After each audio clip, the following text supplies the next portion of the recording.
Hey, everybody, it's Christian Pedersen, joined as always by Dan Dickau. We got another Gonzaga Nation podcast for you. And this time, lo and behold, we've got an actual preordained show, like set of topics that is not just transfer portal, shrug emoji, or because, hey, look, I'll be the first one to say that like the 30 to 45 days post NCAA tournament combined with just like the fatigue of the season and the lack of things to talk about, sometimes some of our podcasts get a little blank and we start just wandering out there aimlessly. This time we've got a bunch of actual topics to start with. Dan, let's just jump straight into it. Khalif Battle is now a Gonzaga Bulldog. Your thoughts on him as a player, him fitting into the roster, him in the system, your thoughts just in general. Well, I tell you what, I really like the addition. I watched a number of clips over the last, 48 hours just to kind of get a better feel for his game. He's a scorer, that's for sure. I mean, he's a good shooter. I think he was at 35% on a good number of attempts at Arkansas. And they weren't all open looks either. There were some step backs. There were some shots having to create space and opportunities for himself with the shot clock winding down or just in isolation scenarios. And so I think what you're going to see is I think that's the baseline for what he can shoot from the 3-point line. With all the open looks due to how Gonzaga attacks on the offensive end of the floor and the weapons that they can put out there, I would think he's going to be 37, 38, 39% from the 3-point line, possibly even higher. I like his mechanics. It's a little bit of a low pocket, a little bit out in front of him, but it's consistent, and it's nothing that I would be concerned about in any regards because he's gotten his shot off against high-level athletes in the Big East, in the Athletic 10, in the Atlantic 10, and then most recently at Arkansas in the SEC. So, the fact that it's a little bit of a low pocket doesn't concern me too much. He's a guy that is wired to score. I mean, I was watching clips and he's hunting open areas. He's got a good enough handle to be able to create space with good defenders on him to create shots for himself. And I think when you look at what he did down the stretch of last season, I think it was the last 7 games, he averaged around 28 and a half points, 29 points a game or so for Arkansas.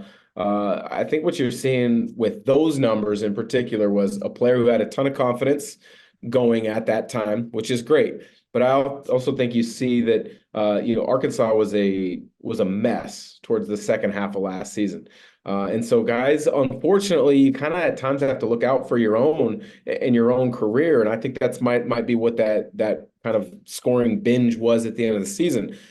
Now, if you take that skill set and you mold it in to what Gonzaga does, and if you look at who he played for to start his college career in Butler, and the culture that they have historically played with, I think you've got a player that is going to fit in really nicely. Now the question becomes, how deep does Gonzaga's rotation go? Do they view him as a 2? Do they view him as a 3? And then with June, do they view him as a 3? Do they view him as a 4? Michael Ajayi, do they view him as a 3, as a 4? So it opens up a lot of questions in regards to structure of roster and where guys fit. But I think the thing that I really like is there's a lot of versatility within this roster. I think you can look at the point guard position is Ryan Emhart, and then the backup point guard minutes slide to Nolan Hickman, right? Then you look at the minutes at the 2, that's going to be Nolan Hickman, that's going to be Battle, that's going to be Stromer, kind of battling for those minutes. Minutes at the 3 now are going to be Battle, are going to be Venters, I think going to be Stromer at times. And then that's the question now, does June battle for minutes at the 3? And does Ajayi battle for minutes at the 3 as well? And then that kind of segues you into what's the rotation in the front court? Is June looked at as a 4? Is Ajayi looked as a 4 with this lineup? Because I think clear cut, you've got Ben Gregg, as your 4.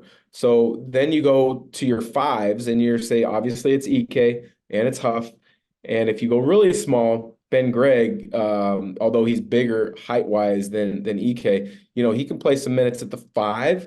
And then now you could go real versatile, real put a really good shooting unit out there and Nemhart, Hickman, Battle, Venters, or Stromer with a Ben Gregg. I mean, that's 5 legit 3-point threats. So I know I'm getting ahead of myself in regards to the answer that you posed or wanted with the question that you put out there, but there's lots of different directions I think that this roster can go.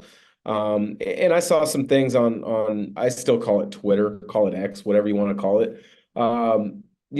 Hey, Gonzaga's got 3 scholarships left. Who else are they going to load up with? Well, hold on a second here. Gonzaga's traditionally never played more than 9. Usually they play 8. At times, such as this past year, they play 7. I don't necessarily know if you want to go adding any more talent. I think this roster is talented enough as it is. It's balanced enough as it is. And so with those 3 remaining scholarships, not necessarily sure if you have to go, because if you're going after another high-level guy, guess what? They're probably going to want NIL money. And I don't know what that NIL situation is looking like Go in back and regards to review what, last week's podcast. yeah, in regards to what guys are promised what in this moment in time. So I like the roster makeup right now. I think they all fit together, and it poses lots of unique ways that Gonzaga can play. Both their traditional continuity ball screen stuff, their traditional high-low, big-to-big actions, their pick and roll stuff, and then with the fact that the lineup I kind of threw out there earlier and shared with you, there's times they can put 5 guys that can hover between 35 and 45% from the 3-point line. So lots of versatility within this lineup now. And I do like the addition of Battle, especially coming from an SEC team in Arkansas who played against Final Four Alabama, played against a really good Auburn team, played against Florida, who was an NCAA tournament team, played against, high level competition throughout the year. And you're not coming to Gonzaga unless you've got that expectation of making a deep run in the NCAA tournament. So I really like this addition. Lots to unpack with that answer. But I think that it's good to know that both the analytical side of the X, Y, and Z of percentages and efficiencies and how does his release look matches with your analysis of, like you said, sort of his non-measurables of he played in big games, he played against Final Four teams, he played. So it's nice to know that this is not just somebody who on paper and on tape looks fantastic, scoring 30 a game against I don't know who, insert conference here. Like, I don't want to take a shot at anyone specific, but I think you can say that like the Big Sky is not going to put up the same kind of defensive outing that an SEC team is. So I'm completely with you there. You mentioned remaining scholarship spots, some of the different roster permutations. If you had to go get something with those spots, you don't want to just say that you're in charge of filling out the rest of this roster. You seem happy with the permutations. Do you go after a big guy, a foreigner, and take a flyer on a project? Do you go get defense? Do you just go get some fresh legs? Like, if you did have to say, I want to fill out Gonzaga with, what are you putting in those last couple of slots? Just Yeah. sort of descriptor of talent wise. Yeah, no, that's a great question, and obviously, I'm sure that's come up with amongst the staff and coaches meeting. Are we set now? Is there anybody still out there in the portal that would make sense? Because I think it has to make sense. You're not going to go get another wing right now. You're just not. You got too much talent at the 2 and the 3 between Battle, Stromer, Venters, June. Those guys. You just have too much talent there. I think if you're going to do anything, I think you would look for a shot blocking, rebounding big with a lot of length, right? Like a 7-footer who can really protect the rim, who's a screener, rim runner, dive guy. You would think that fits. But then if you take a step back and you kind of think about, okay, well, Efton Reed kind of fit that description 2 years ago. He didn't necessarily work out. Then he goes to Wake Forest and he looks really good again. A lot of it comes down to, do you fit what the head coach and the style that they want to play with is? Efton Reed didn't fit that. So Yeah, you might want a 7 foot rim protector, rebounder, but if it doesn't fit how Gonzaga wants to play, probably no need to really go out and overextend yourself and try to add that. The one other thing would be maybe you want a little bit of assurances in regards to ball handling responsibilities and get a experienced backup point guard, or maybe another young point guard like I thought Luka Krajinovic was going to be, just to give yourself some insurance in regards to if Nemhart and or Hickman, or hope this doesn't happen, both of them, have an injury where, either one or both would have to miss a little bit of stretch of time. Those two things would be the only ones that I would want. But I think you could probably you're probably able to still find the backup point guard who would be, if you go the experience route in the portal, who would be who would want to be a part of the Gonzaga experience and make an NCAA tournament run, and know that they're not playing big minutes, maybe just spot minutes. I would think there's somebody that would want to fit that category. Somebody I who, mean, I'm if this just was the throwing a flyer out there. Like, you're looking at, maybe there's a Division II guard who is all conference in their league, and they just want the experience of playing at the Division I level and playing in the NCAA tournament. That might be a perfect fit, where someone comes in as an experienced player with not a lot of expectations, like, hey, I need 18 to 24 minutes a game, blah, blah, blah. No, this is the role you're going to help. You're going to fit this niche in what we need. I could see that being a tremendous asset. Or you look at maybe you take a flyer on a young point guard that you think you could potentially develop and could help you in 2 years. But the problem is, I use the word develop in 2 years. We all know that ain't it in college basketball anymore. I mean, essentially, guys are on 10-month contracts in college basketball, and they're not even contracts. They're 10-month verbal agreements, essentially. Hear me out. Based off of last week's podcast discussion that we had on the true new like value of scholarships and what any of this means, I think that Gonzaga and I am saying this somewhat jokingly, so please don't get mad at the lack of like true basketballism involved here, but I think that in this kind of a situation, Gonzaga needs to target kids on campus who, like, okay, they're serviceable basketball, like whatever, they play a decent high school varsity, but they're gonna go be something for sure, high powered, paid, and influential. Like, they're gonna go be a lawyer, they're gonna go be a doctor. Where you're like, let's build out the player alumni network of like, hey, we know that guy will come back and donate because he'll be making 6 figures, and he loved us because we gave him a scholarship. Like, it should just be a total like you start playing 4D chess type of thing, because if you have a yearly, someone like that is going to go make 6 or 7 figures or go be the mayor or something, like, I don't know, that's just a cool additional little person to have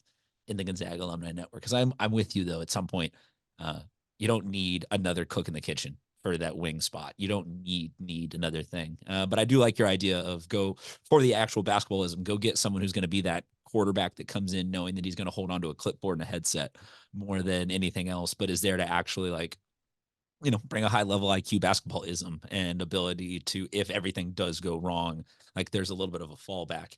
Let's get the latest take from you on Michael Ajayi. Is he staying in the draft? Is he coming back to Gonzaga? We don't need necessarily concrete facts unless you're here to break news. I'm fine with just conjecture.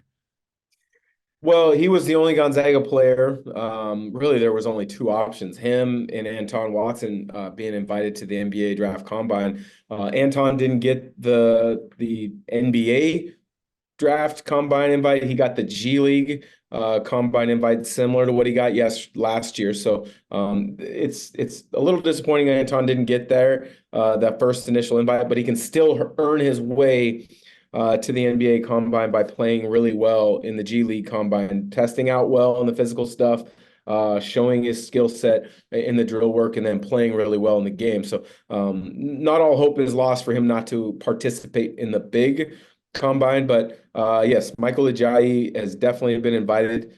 He accepted the invitation to the combine, and that's really the first step. I mean, really, there's 78 guys, I believe, that were in the first phase of invites. And by invites, you're spending like 6 days in Chicago. You've got physical testing, you've got skill work testing, you've got mental testing, really, and you've got meetings that will be set up with whatever organizations may want individual meetings with you. Get to know your personality a little bit, ask you questions. Many times these interviews are led by a general manager and or a coach. If the team is still playing in the playoffs, the coach probably wouldn't be involved. Obviously, it'd be the front office, general manager, maybe a director of player personnel. Sometimes these teams will bring in psychologists in those meetings to kind of present you with a test.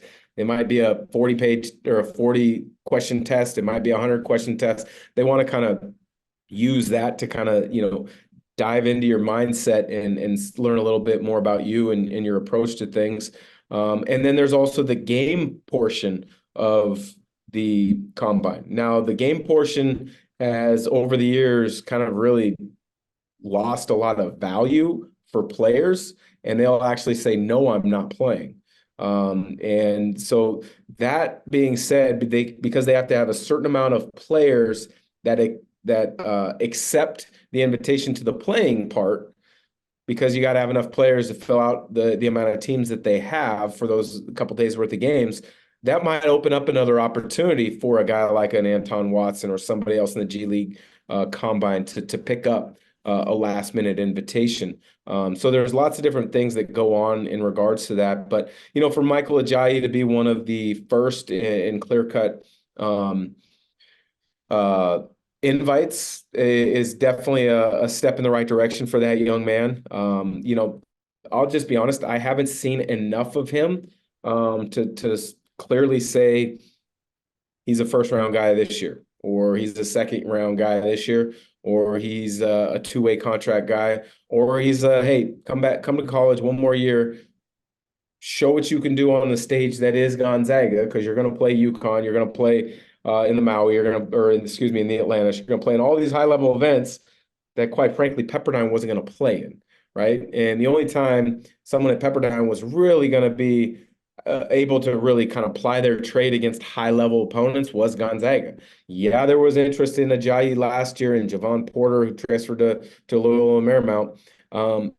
But the amount of opportunities and times that front offices are going to get true in-person evaluations of these players are 10x when you're at Gonzaga as opposed to some of these other schools. So I really think this is a great chance for him to really be in that NBA type environment, really learn and see what he's got to work on, see where he may need to improve upon for the next level, and then make an educated guess. So I really honestly can't sit here and say I think he's an NBA first round pick right now. Some guys, all they have to hear is, we will draft you at 42 in the second round, and they're gone no matter what. They're off in the draft running, never thinking twice about college. Some guys are, I'm only leaving if I'm a top 15 pick. And that happens now because of NIL. And then other guys are, hey, I just hate school. I don't want to deal with this. They view themselves as a professional maybe since high school, even though they probably weren't very good or didn't have the right approach. And they're just taking a two-way contract that is not necessarily promised to them, but has said, hey, we think we could probably get you on a two-way if you don't get drafted. Well, that's where you're really starting to gamble and roll the dice. Unless you're really that, I would say, upper half of the second round. If you've got a guarantee in that upper half of the second round, I think you go. If you're not, I think you're really just rolling the dice, and it's a gamble at this point. So I think this is a perfect opportunity for Ajayi to really learn and see where he's at, considering he's going to be playing against a ton of high-level guys as compared to what he did at Pepperdine a year ago. Last question that I got for you today, Dan, is let's take an educated guess, as you say, at the starting five for next season's lineup. You talked about a couple different permutations, so obviously this is more content clickbaity filler than any actual substantive, like, I've seen this team together, they're going to look like this. But if you had to set it right now, very much in pencil, like who is the quick starting five that you draw up? Man, I knew at some point I was going to be thrown on the spot here in the off season. I thought we could at least get to, I don't know, August, where a ton of the as opposed to So wrapping up the let me season ask you and then. looking Let me at the ask you. transfer portal. We're really looking forward to next year. So I appreciate you throwing that one early. So let me re-ask it then. Obviously, all of these positions are up for contention. Who is the person who's like? Let's make this just out of this is the person who I think is, you know, a little bit ahead in the competition for point guard. This is the person who I think is a little bit ahead. Like, so this isn't even you saying they're the starting five. They're just the current front runner to be this position. You know what? I'll just answer the question. Deal. That way I'll just go with it. I don't think there's any way any of the four returners don't start. So no, Nolan Hickman, Ryan Nemhart, Ben Gregg will slide to the four. Well, I can't really say slide to the four. I think it was more Anton slid to the three. He went to the four when he replaced Stromer in the lineup in EK. So those are your four starters. So really what you're looking at is who's going to get the initial starting nod at the three. And of those guys, I think that'll really be, well, there's four guys that you're going to, consider and see how they work. It's going to be Battle, Stromer, Venters, actually five, sorry. Ajayi, if you really think he's a three, I think he's more of a four. But he plays very similar to Watson. And then June. So there's five guys. But you look at Battle. I think if you bring him off the bench, I think he's an unbelievable scoring option. I mean, you just basically you bring a big time scorer like off the bench, and you just say, hey, get hot, stay hot. If you stay hot, you're going to play 22, 24 minutes tonight. If you go in and you don't get it rolling, you're still going to play 16 to 18. But I think, this isn't set in stone. I haven't watched enough of his clips yet, but I think he would be an unbelievable scorer off the bench. Now, is he a guy that will accept that role? To be determined. Haven't seen that yet. But if you look at the overall grand scheme of the game of basketball and look at guys that have understood coming off the bench, seeing what your team needs, and then going about and executing that is an unbelievably valuable skill set. Jamal Crawford's the first to come to mind in regards to that. So that's where I think Battle could be off the bench, whether it's your two or whether it's your three. Okay. Stromer, he's got the experience factor in that he started half the games last year. He showed some really bright spots a season ago. So you would be comfortable with him starting, right? Because he did last year. You're going to see growth in his game. You're going to see growth in his physicality. Does he start? I'm not ready to go there just yet. Steele Venters, he was my pick, and he was starting last year. He started in the first exhibition game. Then obviously he tore his ACL, so he missed the rest of the year. If he comes back to the level that he was at when he got hurt last year, he very well could be the front runner because he's got tremendous length at 6'8". He's got great experience. He was the Big Sky Conference Player of the Year when 2 years ago. It will be 2 years ago when he last played. He showed an understanding and a grasp of the offense last year. His shooting range is 7-8 feet beyond the line. Battles is as well. But Stromer's got super deep range, and he can really stretch the floor, give Nemhart, Hickman driving opportunities and space, and give EK post-up space as well. So I would think he's got an advantage in regards to that. June, I think, pressed a little bit last year. I like his skill set. His physicality is much different than Venters and Stromer. It's different in how he goes about using his physicality and his athleticism than Battle. But I don't think June's ready to kind of really truly be in that conversation to be a starter at the three. And then you talk about, okay, well, is Ajayi really a four? Is he really a three? I've heard reports and people say he's whatever you want him to be because he's a good basketball player. So you get putting me on the spot. I think Battle's first off the bench. I think Venters, because he was hurt, is going to come along slowly, but he's going to be a huge piece of what they do. So it really comes down to Stromer and Ajayi, I think, who starts at that three. And I would say it's Ajayi at this time, but you never know. You could ask me this in a month, and it could change. Deal. So I will. you asked me for a short answer. I gave you like a long monologue, so hopefully I didn't bore our listeners, viewers too You set much. it up nicely that it's like you said, it's the lock of the four. but there's just a lot of different permutations of how 5, 6, 7 go. And different things mean different lineups for different teams. So it might be a revolving door for a couple games until they figure it out. So I think that's really more the answer than anything else, is that you're confident that the 4 returners are locked in and that there's Yes. to be a battle and a permutation, pun entirely unintended there, for that 5, 6 sort of first off the bench type spot. Hey, Well, that here's might the other be thing. It's like, granted, for the most part, Coach Few has always gone with a pretty standard. These are my 5 starters. Boom. Guys understand getting comfortable with their roles. Now he's changed that last year when Greg was moved into the starting lineup. But don't forget, June started one game early in the season last year. I can't remember who it was against. And Dusty came off the bench. We might not know who that starter at the 3 is that's going to be entrenched right off the bat, right? Because you might need to see in game situations and experiences how these rotations work. Who's better with what group?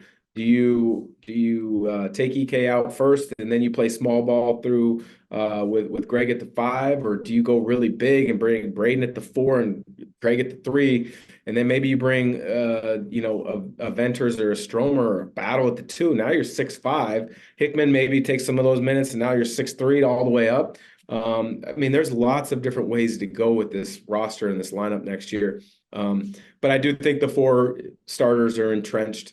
It's going to be real fun to watch. And I'll be able to check out some workouts over the summer, I'm sure, and I'll share a little bit. I can't share a ton, but I'll share a little bit of what I see. just a little teaser. Just keep the fans always wanting more. That's the key here for good content. So I like that setup, that there's some new additions. So you can't say because you can't say because you don't know how they work yet because you haven't seen them as a lineup. But you got the 4 and then another 5 competing for that last spot. I will not put you on the spot and say, where does this team start nationally ranked? We will get to that next episode. How about that? Because you were a solid trooper on being put on the spot there for that one. So I will remind everybody, as always, follow Zag Nation on all the socials. You can always expect great content coming out of the studio. Dan, anybody fun headed your way this week or next? Yeah, so last week was great. We had Dan Monson, Killian Tilly, and former baseball coach, Gonzaga legend Steve Hertz in studio where we recorded. We were slowly starting to release a lot of these episodes. Tomorrow on Tuesday, we're going to be recording with Greg Heister, my broadcasting buddy on KHQ, and then we're also going to have Mike Nilsson, former Zag during the 98 Elite 8 team. He's going to be joining us. And then he's also a women's strength coach right now. So got another full day tomorrow in studio of recording some interviews and sharing with you all, viewers and listeners, even more insight to Gonzaga and the people that have made Gonzaga what it is. That's why you always got to follow for the greatest content on and off season. It never really stops. Dan eats, sleeps, and breathes this program, and a lot of great content coming out of that studio. We will be back next week with more putting Dan's feet to the fire for questions that he does not want to answer in the off season, because none of it goes well for him. It always ends up being somehow a little bit off or wrong just because of injuries or life being life and or transfers or drafts and all that kind of stuff. So, Dan, we thank you very much for putting up with us and helping us stay informed on Gonzaga basketball. We'll talk to you guys next week. Absolutely. Talk soon.